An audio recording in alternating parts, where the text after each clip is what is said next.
If you're the seller and wondering if you should do open house or should not do it, I would like to share with you the following. So on today's market, many buyers, they don't want to bother their agents to show them houses, especially when they're not sure if they want to see a house, if they like it, not sure, already looked at 100 houses and believe their agent is just exhausted. So they would come to open house because there is no obligation. They come, look, and if they like it, they will bring in their agent.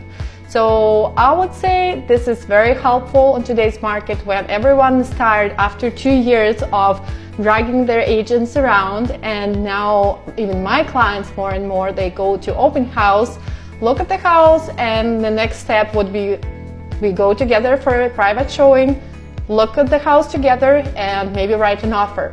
So don't miss your opportunity, even though you believe that's useless and it's for your neighbors. It's not always the case, and yeah, you might be missing an opportunity.